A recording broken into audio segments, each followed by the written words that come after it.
Hello everyone, and welcome to another episode of RiesKitchen. As it's the end of the year, that means Christmas, my favourite time of the year. And today we're going to be making mince pies. Now, we've certainly, as a celiac, Christmas can be a tough time because it feels like you miss out on everything, but that's really not the case. So this recipe is going to be gluten-free, but you could just as easily use regular short crust pastry to make them. But I reckon most of the family, they're not going to know that you've done gluten-free for this recipe. So let's get straight into it because the smells from this is just divine and I'm getting hungry already. So I've got 2 cups of mixed fruit.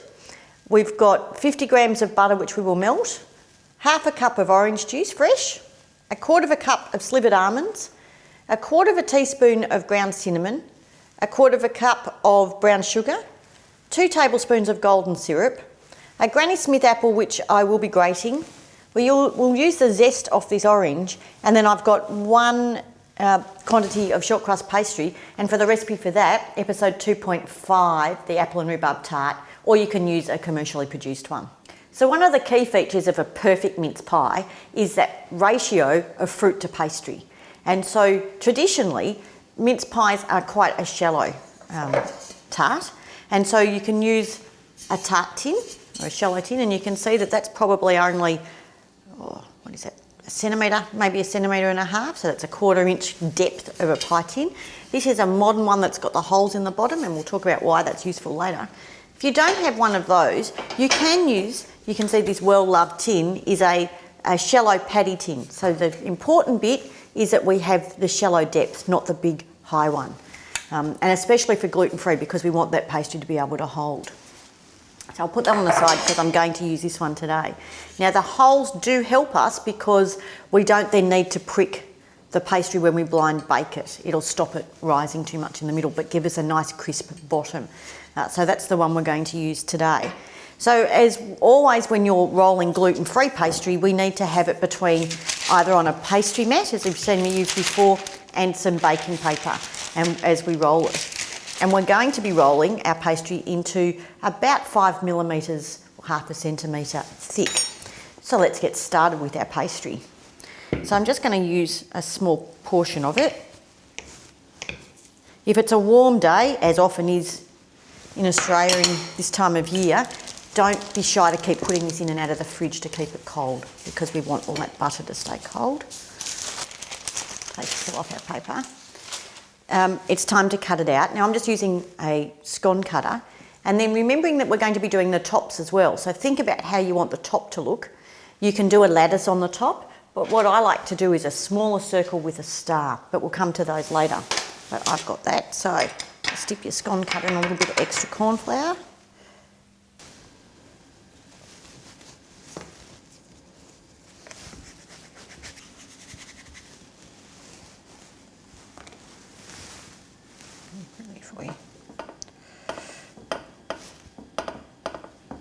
All right, so now we pop these in the fridge for about 10 minutes.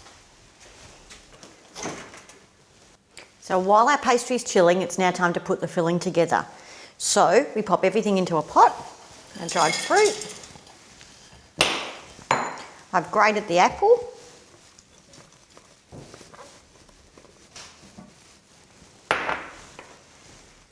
Brown sugar. Almonds. The zest off that orange. This gives it such a great taste. Cinnamon. Melted butter.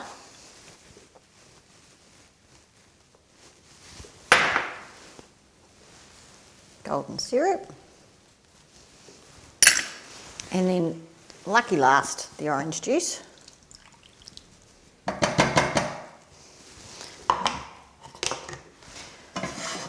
So over a medium heat, we just bring all of that together. The smell coming from this pot is just magical. This is what Christmas smells like. So now our fruit has all plumped back up in the juice. The juice has thickened slightly. Some of the apple has started to emulsify in there. And so now it's just a matter of turning that off and letting this cool. So now while this beautiful fruit cools down, it's time for us to put our pie tray into the oven at 160 degrees centigrade for 10 minutes till they're nice and golden.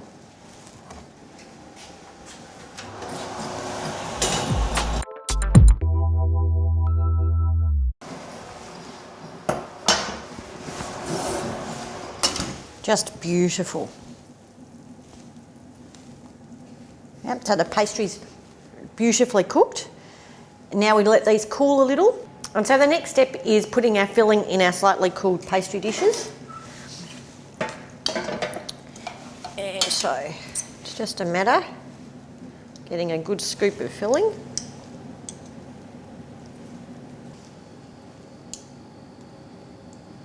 Trying to keep the edges dry. It'll help our top stick better.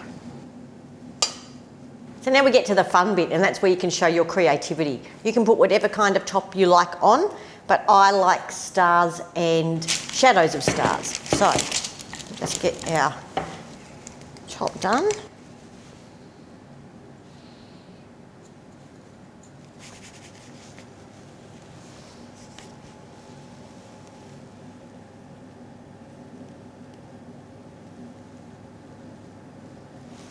And the stars, I think, look really pretty in the middle.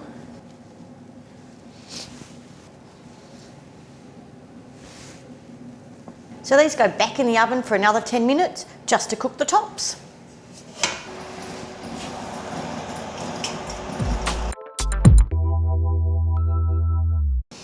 Oh, my kitchen smells like Christmas. All right, these are ready. Now with any gluten-free cooking, we need to let them cool in the tin until the tin is touchable with your fingers before you pop them on the wire rack to enjoy them today, or they'll keep in an airtight container for up to about 2 weeks, if they last that long. I can't wait.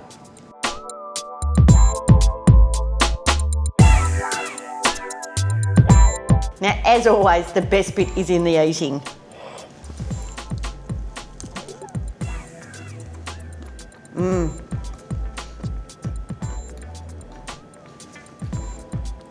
The perfect Christmas in the bottom of that pastry and a really nice balance with the fruit. So from all of us here at RiesKitchen, wishing you a Merry Christmas, and we look forward to seeing you again next year. Ciao.